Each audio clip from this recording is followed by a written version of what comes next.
Of course, I'm going to bash on Shannon with one N Burgess. That's what I came here for. But I need a minute. And don't worry, I'm petty AF, so I'm not going to let that guy off the hook. But first, we got to talk about the Commonwealth and their ridiculous choices of experts. I mean, correct me if I'm wrong, but I think the Commonwealth usually puts aside a pretty decent budget for a murder trial, especially the murder of a Boston cop. And this is the second time you've accused his girlfriend of murder. Why wouldn't you pony up the money to go get real experts instead of this ridiculous parade of incompetence? Now, the short answer is because they don't exist.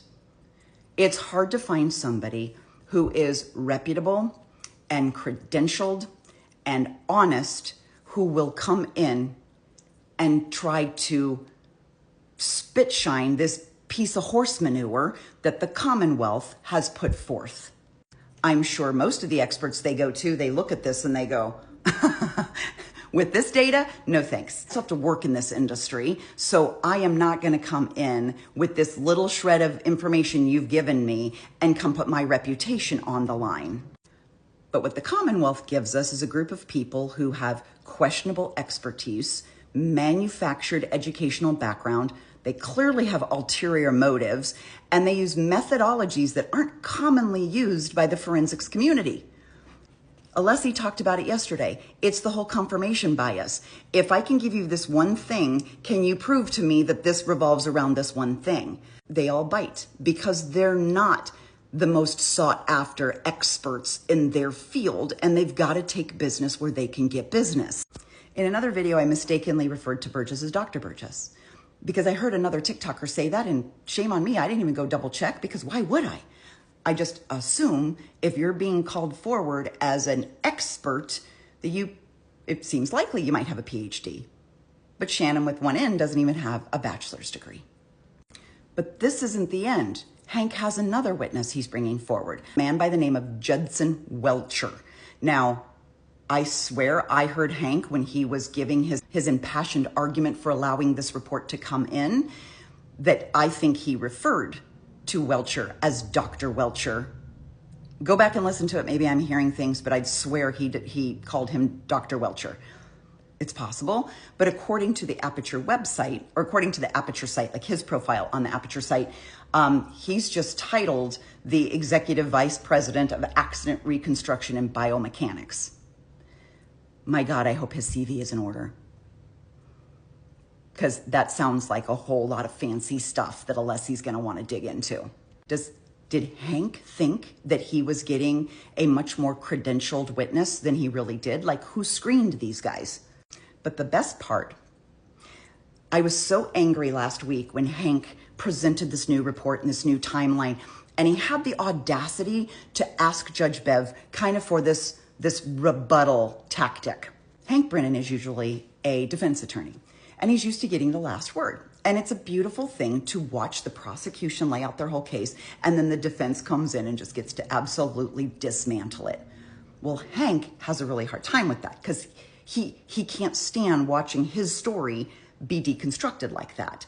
So he's asking Bev, like, hey, what we should do, because this is very important information, the Aperture guys should testify and give their evidence. Then the ARCA guys should come and do the rebuttal. And then I should get the opportunity to bring the Aperture guys back to dispute or clarify what the ARCA guys said. Because he doesn't want the jury deciding this on the ARCA information, which is what they'll do. They'll realize that the goods aren't there. I was incensed because I thought, who the fuck does he think he is? You can't just rearrange the justice system, Hank. That's not how it works. But now I'm thinking, oh yeah, Judge Bev, let him. Please let him. Let him. Because these guys are going to get humiliated on the stand. You just know Alessi, he hasn't even started. He hasn't even started. Alessi's going to beat the shit out of them. Then the ARCA guys are going to get up there with their PhDs, by the way, and fucking embarrass them even more.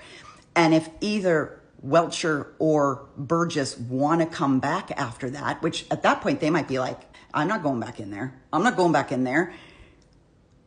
If they come back in after that and try to dismantle what ARCA has to say, they'll never get business again. They will lose all credibility. I don't know if Aperture will ever get another client after that. As for Shannon with one N, I don't know if he's going to continue working for Aperture. This is going to go one of two ways. To his credit, he was very consistent on the stand.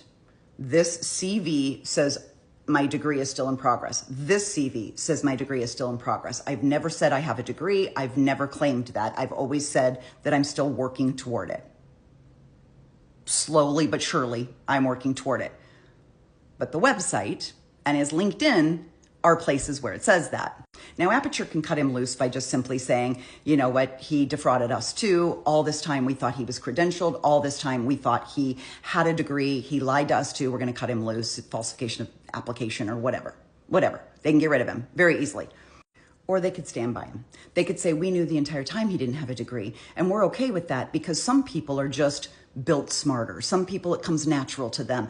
All of his work experience more than outweighs a degree. There's plenty of people who dropped out of college that do quite well by themselves. I mean, it hasn't slowed down Mark Zuckerberg. So they could defend it and stand behind it and say everything he's ever done, every case he's ever testified in, we find him to be a reputable expert and we will continue to support him as such. Shannon has never ever claimed to have a degree. The website thing was a little bit of a mistake. You know, we hired an intern last fall semester who went in and cleaned up our website, and we didn't realize that he had inadvertently changed Shannon's educational status. None of us caught it. Our bad. We'll change it. That's probably the smarter move, because if they cut him loose, then they're going to have to deal with all their past clients who hired Shannon for his expertise, only to have the company say, oopsie, maybe he wasn't an expert after all. So I think they got to stick by him. The bigger concern is having somebody on the stand who clearly didn't know the difference between a bit and a byte. I don't either, but I'm not an expert testifying in a murder trial. I'm not expected to. Shannon is expected to. The CV makes for really good drama, but how do you come back from the fact that your guy who's supposed to be an expert in something turned out to not be an expert in it? And the ARCA guys are going to eat him up and dismantle everything he said. I think Shannon with an N's days of testifying in court are over.